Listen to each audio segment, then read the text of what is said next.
Minn dakinhar stess tas-serata tal-laqgħa ġenerali annwali li saret fl-aħħar jum ta' Novembru li għadda, kellna nibdew niġbru applikazzjonijiet ta' Sport Malta mingħand dawk is-sewwieqa li kien beħsiebhom jikkompetu barra minn Malta u mingħand dawk il-klabs li xtaqgħu jagħmlu xi tip ta' investiment fil-faċilità jew fit-tagħmir tagħhom. Dan beda immedjatament peress li data tal-għeluq kienet viċin ħafna. Ġew sottomessi 32 applikazzjoni u grazzi għal Sport Malta ksibna s-somma ta' 100,000 euro. Din hija ċifru rekord għal motorsport. Kellna kwistjoni enormi li sfortunatament sudilna ħafna ħin prezzjuż. Din hija l-assigurazzjoni tal-motorsport. Tip ta' assigurazzjoni estremament speċifika u mhix disponibbli b'mod faċli. L-assigurazzjoni preċedenti tagħna kienet ibbażata fir-Renju Unit u ma setgħetx tkopri lilna ġewwa l-Ewropa.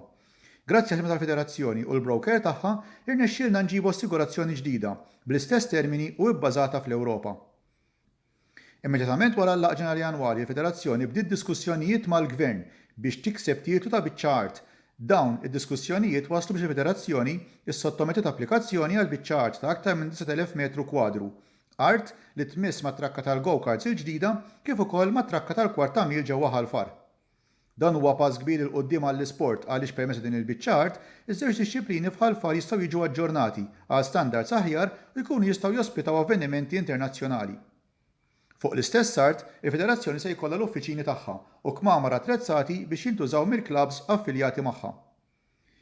Qed issir ħidma minn grupp ta' avukati li qegħdin jaħdmu biex jaġġornaw l-istatut tal-Federazzjoni. Dan biex jirrifletti l-bżonnijiet ta' żewġ aspetti ewlenin tal-Federazzjoni, dik amministrattiva kif ukoll dik sportiva.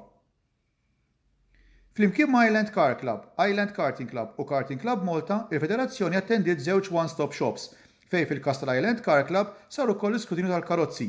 Fil-każ tal-karting saret il-valutazzjoni tas-sewwieqa. F'dawn iż-żewġ avvenimenti il-Federazzjoni ħadet ħsieb il-ħruġ ta' madwar 300 liċenzja ta' tliela f'diversi dixxiplini. Il-Federazzjoni qed taħdem bla qiegħda biex tikkonvinċi lill-Gvern li teħtieġ is-servizz ta' impjegat biex jaħdem full-time fejn il-Federazzjoni. Dan biex tkun iktar professjonali fix-xogħol tagħha biex toffri servizz aħjar lill-klabs membri tagħha u lis-sewwieqa tagħhom. Din l-għajnuna il-Federazzjoni tkun tista' wkoll tidħol għal proġetti ġodda u tidħol għal aktar opportunitajiet disponibbli għall-isport, kemm lokalment kif ukoll barra minn Malta.